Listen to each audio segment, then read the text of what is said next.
Second lesson, let us learn a very important preliminary phase. Let us learn 4 important techniques. For the time being, let us consider them preparatory to Kriya Pranayam. Later we shall discover that there is more in them. Prep 1. Forward bendings. Before describing this procedure, let me remind that one cannot start a Kriya routine by simply sitting in the correct position for meditation with erected spine after having sitting for hours to do mental work. It is important to practice some exercises that awaken the prana in the body. At least stroll casually, few minutes are sufficient. Forward bendings. Through a deep inhalation, visualize the breath coming from the physical location of Muladhara up the spine until you complete the breath at Agya. Hold your breath. Bend at the waist and touch the floor with your head. During the forward bendings, you should utilize the legs and also the hands in the way which is more comfortable for you. If you usually practice Kriya in Siddhasana or half lotus, do not insist in maintaining this position while bending. Move your head near the right knee. The face is turned toward the left knee so that it is possible to perceive a pressure on the right side of the head. A sensation of space is perceived inside the left side of the brain. Remain in this position for 3 to 12 seconds. Then repeat the same exercise with the other side of your body, reversing the perceptions. Then the head is placed in the region between the knees again, the face turned downward. A pressure is felt on the forehead. A sensation of space is perceived inside the occipital region. Then sit up straight, inhaling deeply. Through a long exhalation, let the energy go down from Agya Chakra to Muladhara. Practice 6 of these forward bendings. The forward bendings as taught by Swami Hariharananda are explained in chapter 11. In this chapter 12, when I recall an already explained procedure, I do it in a synthetic form. The forward bendings are useful not only as a preparation to Kriya but also for ameliorating your standing position, correcting wrong positions. For many old persons, the forward bendings can replace the Mahamudra.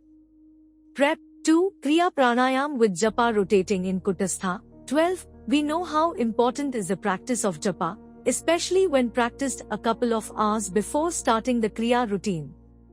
It creates a condition very favorable to an entranced contemplation of the spiritual reality. Now we summon all the power of Japa through preparation too. All the efforts of internalization will be more successful.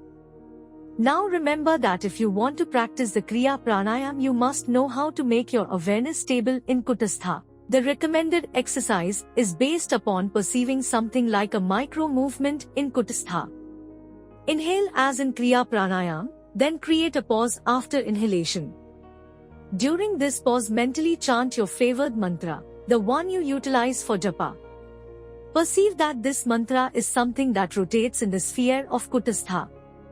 What does something that rotates mean? You have surely seen those acrobats that ride a motorbike inside a sphere made of solid steel armor.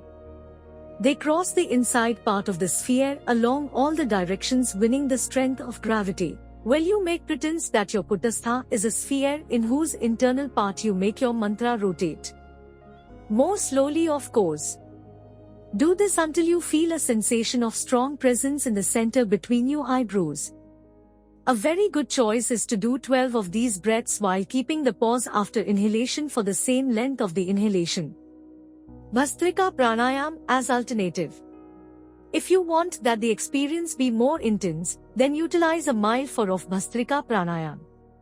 Thus you will create an increase of energy that can be suitable, for example in the morning. For the practice of Kriya, make a few deep but fast breaths through your nose. 2 seconds for breath it fine for beginners. With every inspiration, feel that your abdominal muscles expand. The contrary happens with the exhalation. After 6 breaths as described, inhale deeply, focusing the whole awareness in Kutastha. Make another short inhalation, expanding the breast and internally relaxing. Hold your breath for around 30 seconds. Then exhale. Repeat 3 times. Then exhale. Prep 3. Nadi Shodhana with inverted breath and Tadan Kriya, these two techniques have a decisive power to foster the free movement of prana through Sushumna. A Kriyaban will find great benefit by practicing every day these two exercises with inflexible determination. Nadi Shodhana with inverted breath. Focus on the Muladhara Chakra. Close the right nostril and inhale through the left nostril while mentally chanting Om 3 times. Visualize that you are attracting the energy contained in the inhaled air and bring this energy down around your Muladhara. Close both nostrils and mentally chant Om 6 times while holding your breath. At the same time apply Mahabandha or Aswini Mudra 6 times. Then exhale through the right nostril mentally chanting Om 6 times. Mahabandha means to apply the 3 basic bandhas. The 3 bandhas are: Mula Bandha, contract the muscles at the base of the spine. Uddiyana Bandha, draw inside the abdominal muscles by contracting them. Jalandhara Bandha, lower the chin on the chest. Repeat the procedure inhaling through the right nostril, pause with bandhas and exhale from the left nostril. These 2 breaths count as 1 unity. Practice only 3 unities. In the future you can increase such number. During this procedure the concentration on the Muladhara Chakra is the most important detail. This exercise finds its natural completion with Tadan Kriya. Tadan. Inhale deeply through both nostrils, feeling the breath coming down to Muladhara. Hold your breath and practice the 3 bandhas. Lift your body, with the help of the hands, a few millimeters and then let the buttocks touch the seat with a mild jolt. Have 3 jolts, be sure that you are holding your breath during them. Then exhale, slowly and deeply, releasing the 3 bandhas, perceiving an ecstatic feeling. This detail is very important. It is a signal that the prana has entered the spine and Kundalini starts its travel upwards. The mental energy, not just the physical action, that you put in this exercise is a decisive factor. The action of Tadan Kriya is called Mahaveda Mudra of the Great Perforation. Repeat the practice of Tadan 2 more times for a total of 9 jolts. Prep. 4. Guiding Kundalini. This preparation is very important. In this procedure, the breath is utilized to guide Kundalini along an internal path known, in internal alchemy, as small heavenly orbit. Complete the procedure 3 times. However, even one practice produces a fantastic result. While Nadi Shodhana with inverse breath and Tadan are always practiced together, this exercise can be practiced independently. You will surely love it and will practice it in different moments of your Kriya routine. Every time you will feel the need to center in the internal state of calmness. When you experience the effect of this procedure, you won't ask why this technique should be practiced, but why you have not practiced it before.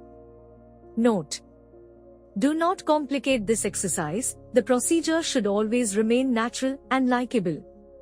From now onwards it is fine, unless the instruction is to keep the mouth open. You keep your tongue in baby Kechari position. Of course, practice Kechari proper if you are able to assume this position of the tongue. First part, coming up.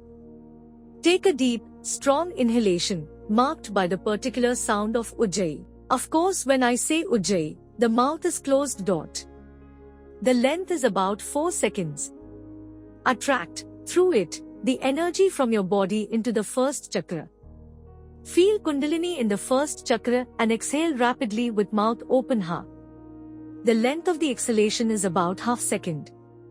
During this exhalation, Kundalini remains in the first chakra.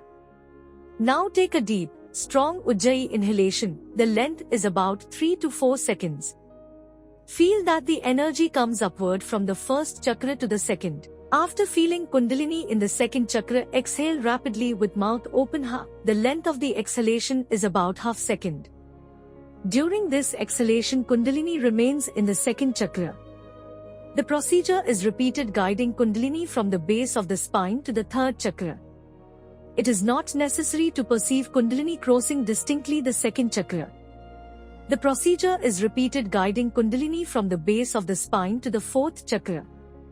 It is not necessary to perceive Kundalini crossing distinctly the second and the third chakras. The procedure is repeated guiding Kundalini from the base of the spine to the fifth chakra. It is not necessary. The fifth chakra. The procedure is repeated guiding Kundalini from the base of the spine to Agya chakra. It is not necessary. Second part, going down. As a general rule, the procedure of going down is symmetric to the procedure of going up. Take a rapid inhalation through the nose. This is not Ujjayi. The length is about 1 second. Feel that Kundalini is present in the 7th chakra, the 1000-petal lotus. Now have a deep, strong Ujjayi exhalation. The length is about 4 seconds. This exhalation happens through the nose dot. Feel that the energy of Kundalini comes down from the 7th chakra to the spiritual eye in the space between the eyebrows.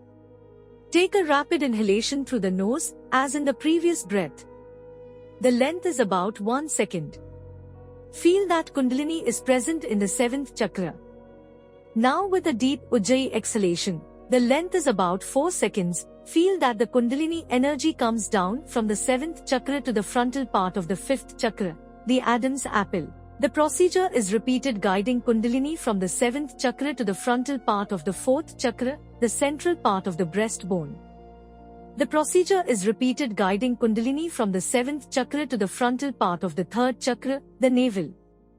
The procedure is repeated guiding Kundalini from the 7th chakra to the frontal part of the 2nd chakra. The procedure is repeated guiding Kundalini from the 7th chakra to the base of the spine, the seat of Muladhara. Note, optional way of intensify the procedure guiding Kundalini while going up. During each inhalation you can contract the muscles near the location of the chakra you are focusing upon. The muscles to be contracted are the following. Muladhara, the back part of the perineum. Swadhisthana, the genital and the sacrum muscles. You can practice Vajroli Mudra, contract and relax both the urethral sphincter. Manipura, tighten the muscles of the abdomen at the level of the navel.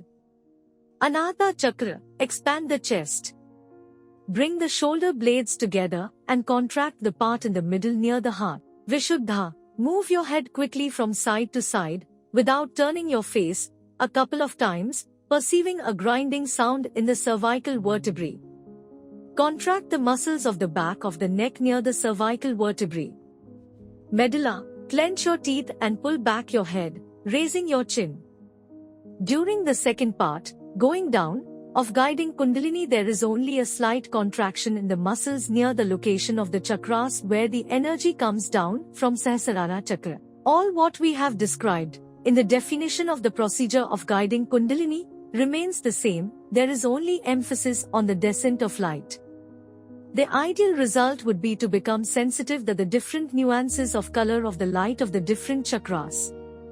After such intense procedure, it is good to deeply relax with some form of mental pranayam like the form we have explained at the end of chapter 6. Let me summarize it here. After 3 deep breaths, let that the breath is natural and do not think of it. Move your awareness up and down along the spine, making a pause in every chakra for about 10 to 20 seconds. Try to perceive the sweetness that emanates from each chakra until you perceive a feeling of sweetness, as if the chakra is melting. It is important that you assume a passive and patient attitude, with total trust in what will be revealed to you through the practice itself.